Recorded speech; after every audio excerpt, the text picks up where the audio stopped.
Today we're going to talk about the complicated All-Star Race format, why Kyle Larson will win, and who has a chance to win if he doesn't, plus who's going to win the Open. All that and more coming up next on the preview. Okay, so first things first, let's go over the format for the All-Star Race in Texas. It will be broken up into 6 different stages. The first stage will be 15 laps, followed by an invert from anywhere from 8 to 12 cars.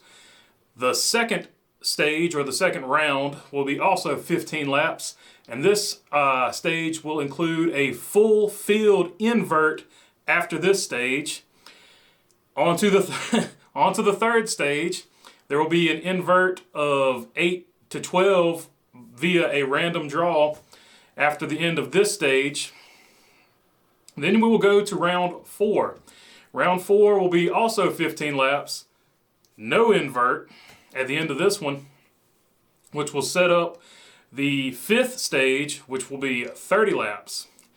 The 5th stage of the 30-lap race will be lined up by the average finish of the drivers in the previous 4 stages, and that's how that stage will run.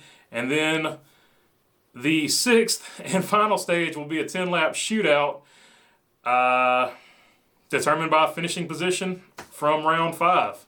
Okay, so that is definitely overly complicated, and a lot of people have been talking junk about it.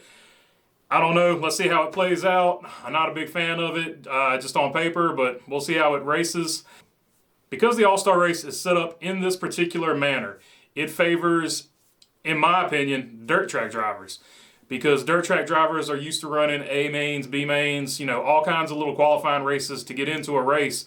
So I think these guys have a distinct advantage because they know they've got a familiarity with formats like this. So I would look at any of your dirt drivers. Of course, Kyle Larson, he's got to be your favorite, right? After the last few weeks, Hendrick's been dominant at mile and a halves. Kyle Larson's been dominant, period, no matter where he goes.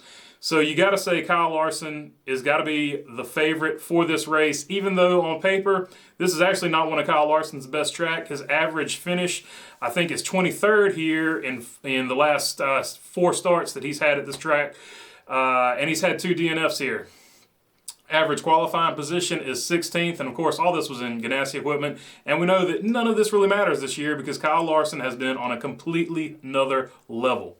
Okay, so he's got to be your favorite, but if Kyle Larson doesn't win, here's some other dirt guys that it could be. Tyler Reddick has a really good average finish at this place.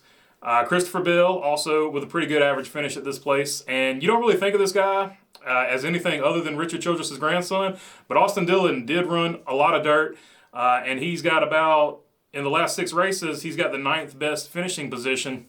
And then you got your other, dirt regulars like Ricky Stenhouse, Ryan Newman. So guys like that, I would think would have an advantage. Just guys that normally run dirt will have an advantage in this race. So like I said, if Kyle Larson can't win, I would look at Tyler Reddick or Christopher Bell as far as having that little bit of a dirt advantage. If it's not going to be a dirt guy, the top 5 guys, average finish here at Texas is going to be Kevin Harvick, Kyle Busch, Joey Logano, Kurt Busch, and Eric Jones. Eric Jones pops up again. So those will be your wild cards if Kyle Larson can't win. But I'm going to be honest, pretty sure he's going to win. As long as, he doesn't get caught up in somebody else's bullcrap. Also of note is Chase Elliott is the defending All-Star champion. However, Kyle Larson, because of the suspension last year, did not get to defend his All-Star win.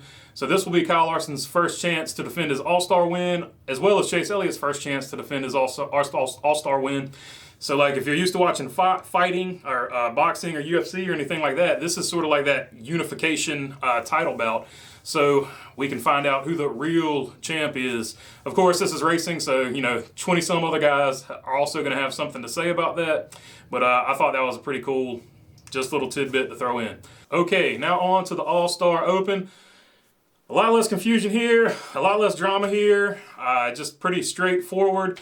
Obviously, these are all the guys that haven't won a race recently, so of that list, my top picks would be in some order, because there's going to be one guy voted in at the end of all this, but there are basically 3 stages. You can win your way in with each of those 3 stages. The winner is in the race.